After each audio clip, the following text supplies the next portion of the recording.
Do you still have the box? That was the first thing she said. No hello. No, sorry for vanishing for 15 years. Just that.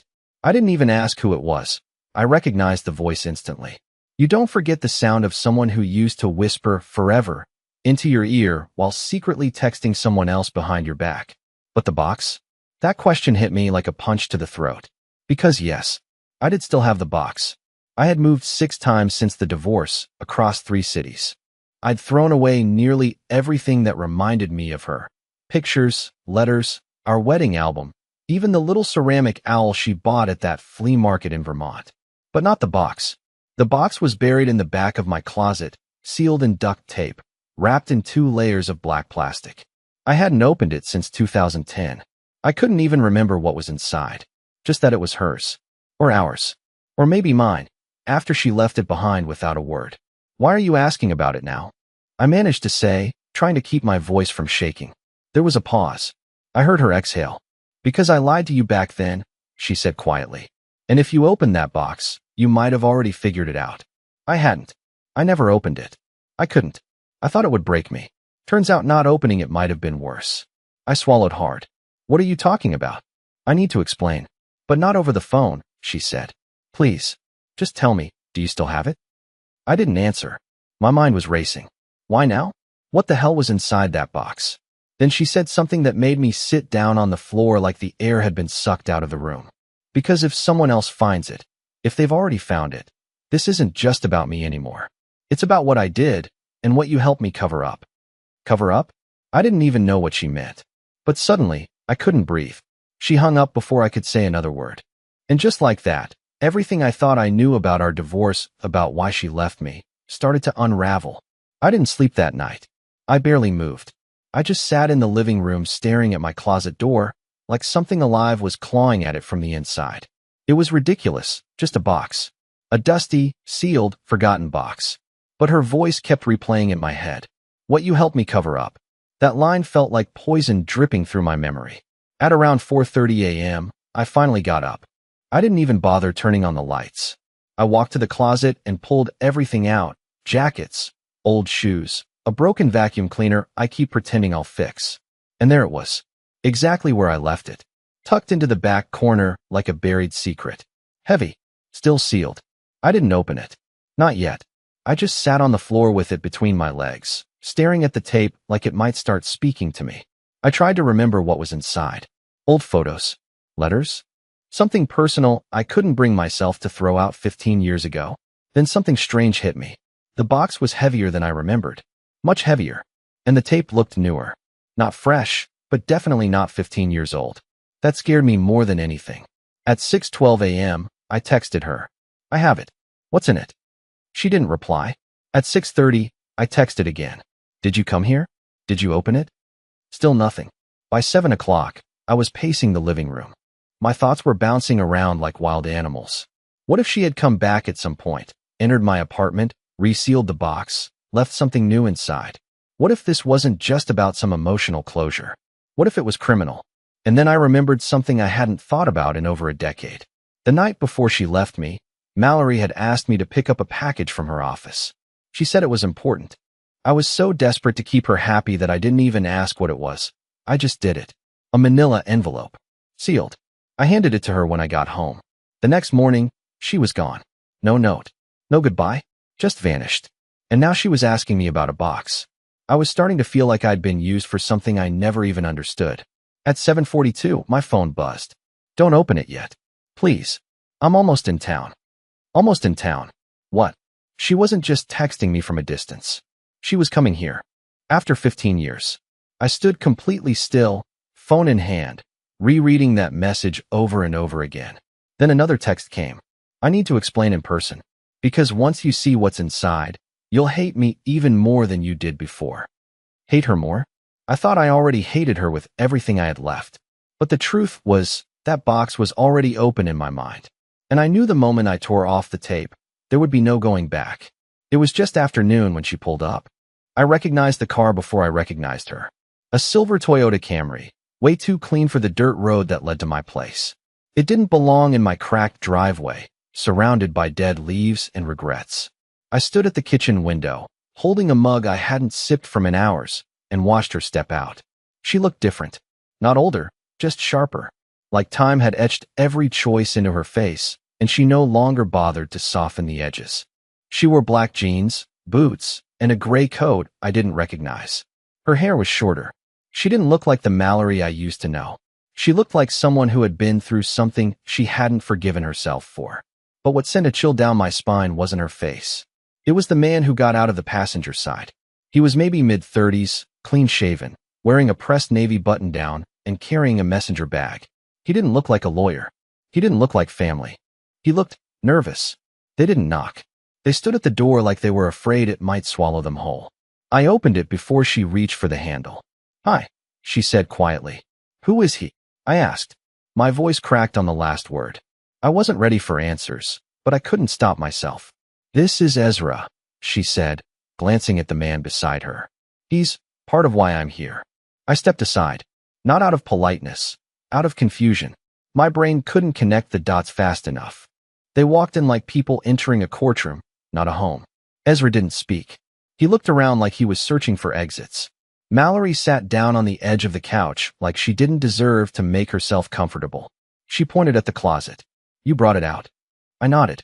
The box sat in the center of the room like it was daring us to touch it. Ezra finally spoke. "Can I see it?" I turned to Mallory. "What is this?" She sighed and looked down at her hands. "Do you remember the night I left?" I didn't answer. Of course I remembered. I told you I needed space, that I couldn't handle the way we were fighting. But that wasn't the real reason. Ezra took a slow breath and knelt beside the box. "He's your son," Mallory said. The room dropped out from under me. No, that didn't make sense. "What?" "Ezra is my son," she said again, her voice trembling. "And he's yours too. But it's not just that." I opened my mouth, but nothing came out. I looked at Ezra, this grown man, standing in my living room, and suddenly I saw it. His chin, his eyes, that way he shifted from foot to foot when he was uncomfortable. I had seen it in the mirror for most of my life. I felt sick. "You left because of him?" She nodded slowly. There was something in that box. Evidence. Proof. Of who his father was. Of who wasn't. And I couldn't risk it being opened. Not then. Not when. Her voice cracked. She turned away and covered her mouth. Ezra was still by the box. Still silent. Still staring at me like he didn't want to be here either. I finally whispered, "Why now?" Mallory looked up at me, her eyes red but dry. "Because someone else knows about it. Someone who was never supposed to." I looked at the box. My hands were shaking again. "What's in there, Mallory?" She stood slowly. "A paternity test and a confession. Mine. Written 15 years ago. About the affair. About everything I did. And about the person I was trying to protect you from." And then she said something I never saw coming. "Your brother." For a long moment, I just stood there. The words didn't compute. I heard them. "Your brother," but they floated above me like smoke, refusing to settle. I hadn't seen Mason in over a decade. We weren't close even when we were kids. He was the golden child. The firstborn. The athlete. The one with charm and connections and excuses that never expired. He never liked Mallory. Or maybe that's just what I told myself. "You're saying Mason knew about Ezra?" I asked, trying to steady my voice, though it sounded small even to my own ears. Mallory shook her head. "No, I'm saying Mason might be Ezra's biological father." That was it. That was the moment something inside me broke wide open. I don't remember sitting down, but suddenly I was on the floor, knees to my chest, staring at the stained carpet like it might tell me what to feel. My ears rang. My jaw clenched until it hurt. I couldn't look at Ezra. I couldn't even look at her. I just kept seeing flashes. Mason at our engagement party, drunk and too familiar. Mallory brushing it off. Me brushing it off. "This can't be real," I muttered. "You're joking. You're trying to hurt me." "No," she cut in, her voice suddenly steel. "I've done enough damage. I'm not here to torture you. I'm here to tell you the truth before someone else does. Before Mason does." I looked up, throat burning. "What do you mean before he does?" Ezra spoke for the first time since walking in. His voice was low but steady. "He contacted me 3 weeks ago. Said he knew my mother. Knew things. Said he could fill in blanks she never would." I felt nauseous. "And you believed him?" Ezra's gaze didn't waver. I didn't know what to believe. So I tracked her down. Made her talk. Mallory nodded, ashamed. I told him everything I remembered. About that night. About how drunk I was. How Mason was there. How things blurred. I didn't want to admit it to myself, let alone put it in writing. But I did. I put it all in that letter. I sealed it and buried it because I couldn't face it. My heart was thudding so loud I barely heard her next words. He blackmailed me once, you know. Mason. Right after I left. He said if I ever told anyone what happened that night, he'd make sure everyone knew I was sleeping with both of you. He said no one would believe me. That I was just the girl who destroyed two brothers. I laughed. Not because it was funny, but because my body didn't know what else to do. And were you? She flinched. No. Not at the same time. Never like that. I didn't even realize what happened with Mason until weeks later. I tried to convince myself it was just a memory glitch. That I had imagined it. Ezra finally walked over and sat across from me. I need to know who I am, he said, more gently than I expected. And I think the answer is in that box. But she wouldn't let me open it without you. My voice cracked as I asked, why me? Mallory swallowed hard. Because the paternity test was done under your name. And the letter, it's addressed to you. Only you. Silence fell like a weighted blanket. The box sat between us like a bomb we weren't sure how to defuse. I looked at Ezra again, his shoulders tense, his hands locked together, his eyes haunted but calm. I looked at Mallory, whose world had clearly been unraveling far longer than mine. And then I looked at the box. That stupid, taped-up box that had lived in my closet like a parasite for 15 years. And I said the words that made the air disappear. Let's open it. I didn't open the box right away. My hands hovered over the edges, fingertips brushing the old tape like they might absorb some kind of message. The silence in the room felt unnatural, like it was holding its breath. Ezra sat perfectly still. Mallory looked like she wanted to scream and vanish at the same time. The tape peeled off slower than I expected. My fingers trembled, and I hated that they did. After all these years, after every cruel word and sleepless night, some part of me still cared about what she had to say. Some sick, masochistic part of me still needed her explanation. Like closure could be gift-wrapped and handed to me by the very person who destroyed me. Inside, under a layer of old scarves and a cracked jewelry box, was a sealed white envelope. Thick, heavy. My name was written on it in her handwriting, the one I used to know better than my own. Dorian. I didn't speak as I opened it. I just unfolded the pages, 4 of them, covered front and back in blue ink. No margins, no paragraphs. Just a stream of truth spilling from a woman who had clearly lost control the moment she wrote it. The first line was simple. If you're reading this, it means I'm too late to explain in person. I read silently, but each word felt like it scraped something raw inside me. She started by confessing to the affair, or, as she wrote it, the incident I spent years trying to convince myself wasn't real. She described waking up on the couch after a fight with me, groggy and disoriented, and Mason sitting beside her, pouring her another drink. She remembered blurred flashes, his hand on her waist, her saying no, him laughing it off, her falling asleep again. Then came the line that stopped me cold. When I found out I was pregnant, I told you it was yours because I wanted it to be yours. But I had already made an appointment behind your back. I was scared of what the truth would mean if it got out. Not just for us, but for Mason. My eyes kept moving, even though my body wanted to shut down. She explained how, when Ezra was born, she did a secret paternity test, paid for in cash, using fake names. And the result was inconclusive. She never told either of us. Instead, she buried the paperwork in the box, along with the original test request and the letter I now held. She sealed it all because she couldn't face what it meant. But that wasn't the end of the letter. She began writing about something else, something that hadn't been spoken aloud in 15 years. The real reason she left. Not guilt. Not shame. Fear. Mason came to our apartment while you were at work. He said things that made my blood run cold. He told me he knew I'd had the test. He said if I didn't leave you, he'd make sure Ezra never had a father. That he'd take him, raise him himself. That he'd win. Because that's what Mason does. He wins, no matter who gets destroyed in the process. I looked up. Mallory was crying now, silent tears sliding down her cheeks. I went back to the letter. I didn't leave because I stopped loving you. I left because Mason wasn't just threatening me. He was watching us. He told me things he shouldn't have known. About where we went, who we saw, even what Ezra said in his sleep. That's when I realized He had been in our house. My hands went numb. She described finding signs, small things. A pair of shoes she didn't recognize. A cigarette, but in the bathroom trash.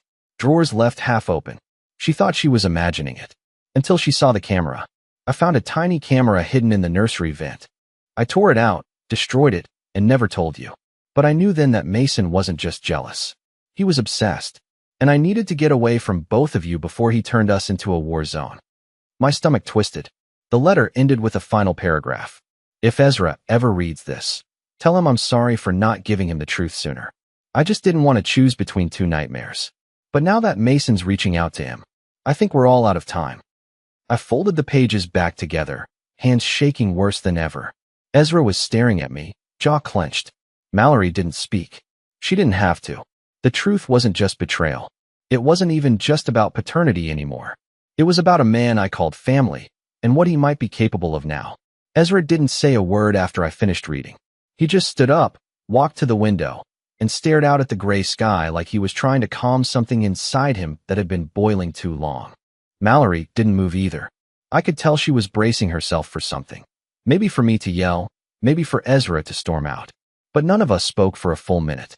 The letter was still warm in my hands, and everything in my world, every memory, every belief, felt like it was made of glass that had just shattered in slow motion. Then Ezra turned and said the thing I didn't expect. I want to see him. Mallory's eyes widened. Ezra, no. You don't know what he's like. You only know what I've told you. That's exactly why I have to go, he snapped, not angry, just sharp, precise, like someone who'd already made a decision and wasn't going to let emotion drag him off course. I've spent my entire life not knowing who I am. Now I find out I might be the product of something sick, something violent, and I'm supposed to just sit here? He looked at me, and for a moment I thought he might actually ask for my permission. But he didn't. He just said, "Where does he live?" I hesitated. Mason and I hadn't spoken in years. Not since our father's funeral, when he made a scene in the parking lot, cursing at a woman who turned out to be his ex-wife's lawyer. Last I heard, he was living out by Lake Yarrow, in a weird cabin-style place he bought for privacy. I hadn't seen it. Didn't want to. But I knew where it was. "You're not going alone," I finally said. But Ezra shook his head. "If I go with you, it becomes a war between brothers. That's not what this is. I just need to look him in the eye and see what's there." I wanted to argue. God, I wanted to scream. But I didn't. Because a small, broken part of me wanted to know too. An hour later, he was gone. Mallory stayed behind. She kept pacing like she was trying to wear a hole in the floor, hands twisting the sleeve of her coat until the fabric looked shredded. I could see the guilt eating her alive, but it wasn't just guilt anymore. It was fear. "You don't understand," she said at one point. "Mason doesn't just manipulate people. He keeps things. Records. Files. He always said having dirt on people was like having power in your back pocket." I looked at her. "Are you saying he might have recorded that night?" She didn't answer, just stared at the wall. Meanwhile, Ezra had arrived. I didn't hear from him for 20 minutes. Then 30. Then an hour. Just as I was reaching for my phone, it buzzed. One photo. No message. Just the image. It showed the inside of Mason's house, and I swear to God, my blood went cold when I saw it. There were pictures pinned to the wall. Photos of me. Some recent. One at the grocery store. Another of me leaving my apartment. Mallory. Even Ezra. All tagged with dates and notes scrawled beneath in red marker. Surveillance. But that wasn't the worst part. In the center of the photo, almost like it was staged, was a black binder. Open. Inside were pages of printed emails. Conversations. Names. Timelines. The top page had one word scribbled across it in thick red ink. Leverage. Ezra's follow-up text came 2 minutes later. "He's not home, but he's planning something. Something soon." I stared at the message, my hands starting to sweat, my thoughts spiraling into places I didn't want to go. Mason wasn't just a liar. He wasn't just a manipulator. He was preparing for a war that none of us saw coming. The moment I saw that photo, Ezra's shaky shot of Mason's wall, I felt something inside me shift. Not like a realization, but like a fuse had been lit. I wasn't just unsettled anymore. I was afraid. Deep, full-body afraid. Not for myself. For Ezra. For what he might walk into next. For what Mallory and I had already lived through and never named out loud. Ezra was still at the house. He said Mason wasn't home, but I knew better. Mason was never that careless. If Ezra had gotten in, it was because Mason wanted him to. I called him. No answer. I texted, "Get out. Now." 5 agonizing minutes passed. Then finally, his reply. Too late. He's back. Mallory was already grabbing her coat when I read it aloud. "We have to go," she said, her voice shaking. "You don't know what he's capable of. You think you do, but you don't." I should have stopped her. Should have told her to stay, to let me handle it. But I couldn't form the words. I just grabbed the keys, hard in my throat, hands trembling so badly I nearly dropped them twice. We drove in silence. 27 minutes of road. Turns, gravel, silence. My jaw was locked so tight I thought I'd crack a molar. When we pulled into the long driveway that led up to Mason's secluded house, I saw Ezra's car parked crooked, like he'd arrived in a hurry. And next to it, the black SUV I remembered from our father's funeral. Mason's. Mallory stayed in the car. I walked up to the front door. It was open. Inside, Ezra was standing in the middle of the room, holding something. His face looked pale, shocked, betrayed. And across from him, seated with maddening calm in a leather armchair, was Mason, legs crossed, whiskey in hand. That smug half-smile that had followed me through every childhood humiliation etched across his face like it had never left. I told him everything. Mason said before I could speak. He deserves to know, don't you think? After all, it's his birthright. Ezra turned to me, eyes wide. He says you knew, that you suspected and never told me. I blinked. That's not true. I didn't what? Mason snapped, rising from the chair like a slow storm. Didn't want to know? Didn't want to face the possibility that your perfect little victim complex might have blinded you to the truth? Ezra looked between us. What the hell is he talking about? Mason smirked. Oh, he didn't tell you about the second letter? The other envelope in the box? My stomach turned to lead. What second letter? I asked, though I already knew I'd made a mistake. Mason walked over to the bookshelf behind him, pulled out a manila folder, and tossed it onto the coffee table. It slid to a stop in front of Ezra. I took it, Mason said casually. Years ago, when I had someone break into your place. You were always so careless with locks. Ezra opened the folder. Inside were legal documents, custody forms, notarized statements. All fake. I forged everything, Mason said. Filed it in court as a sealed emergency order. No one noticed. They thought it was from the mother. From Mallory. She never knew. Mallory stepped through the door right then. She heard it. Froze. Mason looked at her. You didn't want him. That's what the paperwork said. You voluntarily terminated parental rights. It's all there. A judge signed it. Rubber stamp. My vision blurred. He had stolen Ezra on paper. Hidden it for years. And now he was waving it in our faces like a trophy. Ezra dropped the folder. You planned to come for me, he said. Not back then. Now. That's what all this is. The files, the wall, the tracking. This wasn't just about destroying them. You wanted to own me. Mason tilted his head. And why not? You're smart. Marketable. Not like your pathetic father here, hiding behind regret and moral panic. You could be something. I'd make sure of it. I stepped between them. You don't get to talk to him. Mason didn't flinch. You don't get to decide anything anymore. And then, casually, as if it meant nothing, he added, oh, and by the way, I already submitted the updated custody request last week. Emergency hearing. Tomorrow morning. He's not yours anymore. Ezra's fists clenched. Mallory gasped. And me? I realized something I should have known all along. This was never about paternity. It was about control. And Mason had just declared war. The courtroom was small. Cold. It smelled like old paper and disinfectant, like justice itself had been sterilized into something clinical and forgettable. We sat in a row, Mallory on my left, Ezra between us, tapping his knee anxiously, and Mason 3 benches forward, polished, smug, dressed in a tailored navy suit with a crimson tie like he thought this was some sort of show. He didn't know what was coming. For the first time in my life, I had something he didn't, the truth. The judge entered and sat down. Ezra stood. He wasn't required to speak. He was an adult. The legal tricks Mason had filed were all based on old forged paperwork, but Ezra insisted. He wanted to say something. To be something. Not owned.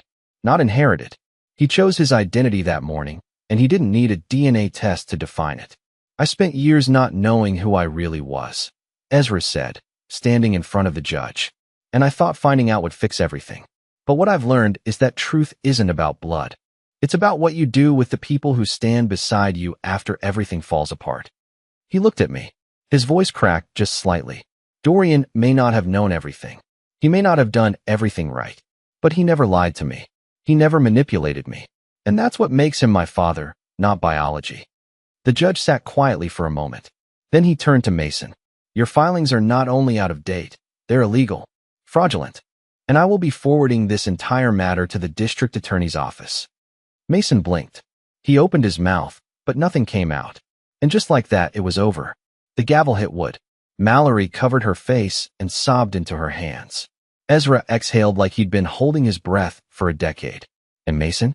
Mason was escorted out by security, shaking his head, muttering something about appeals and corruption, already trying to convince himself the world had wronged him again. We didn't wait to watch him go.